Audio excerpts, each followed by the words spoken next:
পুজোর 5টা দিন মানেই জমিয়ে খাওয়া দাওয়া, ঢাকের আওয়াজ, ধুনুচি নাচ, নতুন জামা, আরো কত কিছু। কিন্তু এই এত আনন্দ আর আয়োজনের মাঝে নবমীর রাত পোহালেই মনটা কেমন বিষাদে ভরে যায়। মর্ত ছেড়ে মা কৈলাসের পথে পাড়ি দেন। মায়ের চিন্ময়ী মূর্তি জলে পড়ার আগেই ঢাকের বাদ্যি বলে ওঠে, ঠাকুর থাকবে কতক্ষণ, ঠাকুর যাবে বিসর্জন। বিসর্জনের বাজনার সঙ্গে সঙ্গে পান পাতা দিয়ে মাকে বরণ করে নেওয়া হয়। মাকে জল মিষ্টি খাইয়ে কানে কানে বলা হয়, আবার এসো মা।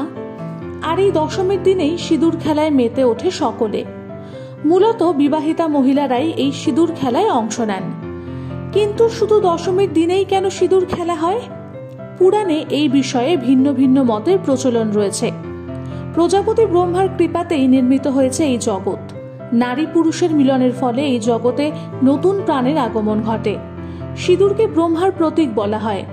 ললাটে যাতে স্বয়ং ব্রহ্মদেব অধিষ্ঠিত থাকেন তার জন্যই সিঁদুর পরা হয়। দুর্গতি নাশিনীকে স্মরণ করার সঙ্গেই জড়িয়ে আছে সিঁদুরের মাহাত্ম্য। লাল রঙের প্রতি এই বিশেষ আকর্ষণ আমাদের সংস্কৃতিতে গভীরভাবে নিহিত। লাল রং উর্বরতা, প্রেম এবং আবেগের প্রতীক হিসেবে বিবেচিত হয়, যা বিশেষ করে নারী কেন্দ্রিক আচার অনুষ্ঠানে প্রতিফলিত হয়। লাল পাড় সাদা শাড়ি এবং সাদা শাঁখা লাল পলা এগুলো শুধু বাহারি নয়, বরং প্রতীকী। দশমীতে মা দুর্গা যখন তার স্বামীর কাছে ফিরছেন তখন মাকে লাল রঙে সজ্জিত করে বিদায় দেওয়া হয়, যা একদিকে শ্রদ্ধা আর অন্যদিকে সম্পর্কের গভীরতাকে প্রকাশ করে। এমন রীতি আমাদের ঐতিহ্যকে আরো সমৃদ্ধ করে এবং এই সমস্ত আচার অনুষ্ঠানে লাল রঙের উপস্থিতি প্রেম, আবেগ এবং জীবনকে চিত্রিত করে।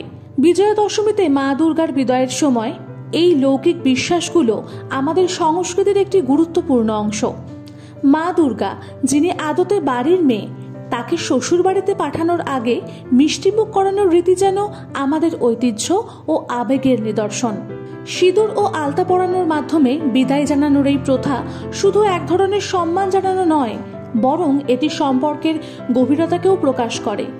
শ্বশুরবাড়িতে যাওয়ার আগে মায়ের প্রতি শ্রদ্ধা এবং ভালোবাসা প্রকাশের এই অনুশীলন আমাদের সংস্কৃতির এক অনন্য দিক।